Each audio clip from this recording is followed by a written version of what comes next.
went to a car meet where there wasn't any cars there, and I only took one photo. So instead of doing a video on that car meet, I'm going to be showing you how to edit that photo that I took.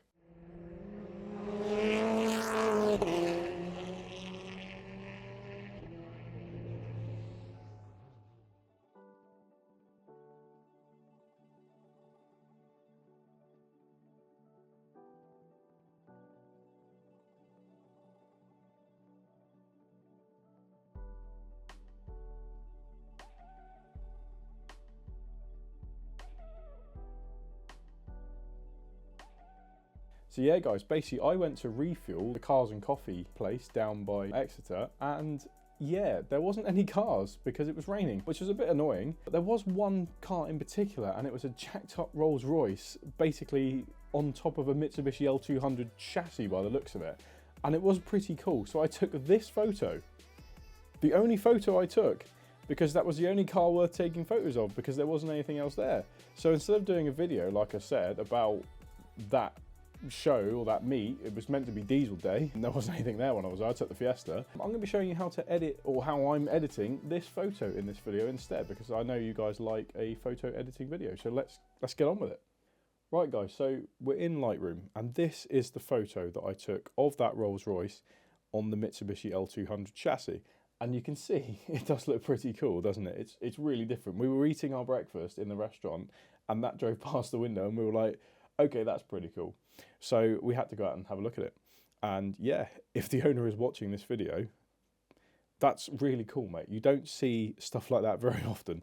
And to, like I say, I assume welded and bolted an old Rolls-Royce onto what we believe was a Mitsubishi L200 chassis, pretty good going. So yeah, fair dues on that one. So let's edit this photo. The first thing I'm going to do is just play around with the light panel. So if this is your view here in Adobe Lightroom, the first thing I'm going to do is play with this light panel here. I will say that I shoot obviously in Creative RAW on my camera, so I've got a lot more control over the settings. I would recommend that you guys do the same when you're shooting out in the field. I also shoot in manual, so you have way more control over like white balance and the cameras, the aperture, the focal length, all that sort of stuff, the shutter speed, anything that sort of allows you to take better photos. This is the photo I've selected to edit. So first things first, let's just play around. What I like to do is just have a play around. I think bring some of the contrast out a little bit, down. Highlights, because obviously that will bring the sky down. Very gloomy day, annoyingly. Shadows will bring them up a little bit, just let that undercarriage come out a bit. We'll get the whites up because the car is white itself, and we'll just bring the blacks up a little bit just so we can see a bit more of that undercarriage. So that's sort of that bit done. So we'll scroll down to the rest here. So white balance as shot, but I know that in my camera settings I had it under daylight. So you see that if I put it on daylight, you see that ever so slightly changes the temperature of the photo, and already it looks a bit better because we've done that. So I'm going to come down here to the saturation panel. Now there's not a lot of colour in this shot, so I'm going to just bring up the reds a bit because I know there's this Volkswagen Golf over here, and we'll bring up the orange a little bit because we've got this sort of muddy patch on the floor here. Bring the yellows down because I notice there's a bit of reflection there. There's probably no green in this photo really, so there's no point in doing that. The aqua you'll see is on the glass. We'll keep that up because I think it adds a bit of colour to the top of the car there. The blue, again, not an horrendous amount in this photo. We'll bring it up a little bit. And the purples and that, there's not really anything there. We'll keep going down to like the clarity and the textures thing. I'm going to add a bit of clarity into the full photo, but not fully. A little bit of texture. And then we'll just get a bit of that vignetting away from the stuff, because the lens I use, Sigma 1835 Art, does add that vignetting effect to the photos.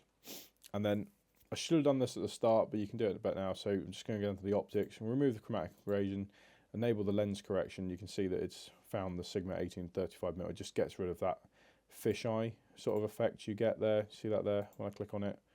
So just helps improve the photo overall. So now, if we go to this icon here on the left, or the right, sorry, which is this, I don't really know what to call that. It's sort of a circle that's looks like a mesh something. And then I'm going to click on subject. So what this is going to do, it's going to mask out our subject. It's going to find just the Rolls-Royce. And that's really helpful in Lightroom. I've said this before in many videos, really cool tool. Now it has obviously got a little bit of the stuff over here. I'm not too fussed about that because they're cars. So we're going to bring the exposure up just a tiny bit. Bring the contrast down a little bit. Highlights up. Shadows down a tiny bit. And we're going to add a bit more saturation into that. Add a lot more clarity in. I find clarity works quite well with cars. You can zoom a little bit and have a look around. Yeah, it's looking really nice, that. We'll just put a bit of texture into it. So already you can see that that is popping from the background. And then that's really it in terms of that. If I come up to the plus icon, I'm now going to go for background. So click the background icon and it will now find everything around your subject. What I'm going to do here is just drop the exposure just a little bit. Contrast, highlights down just a tiny bit, and then probably suck some of the saturation out of the photo. But I am still going to bring some of the clarity in and a lot more texture. No, sorry, a lot less texture, because what you can do is almost force like a focusing effect where, like, you know, see right here, it looks way, I know it's out of focus there, but it looks a lot smoother compared to the rest of it. So it kind of forces like almost like a fake depth of field. And really, that photo, I would say, is now like edited enough that it's good, basically. I am going to do a few other things. So we're going to go to the crop thing here. I could have done this at the start, but I'm going to do it now. Now I've edited and had a look around. I'm just going to bring the crop in just to get rid of some of those ugly bits in the back over here on the right hand side of the photo.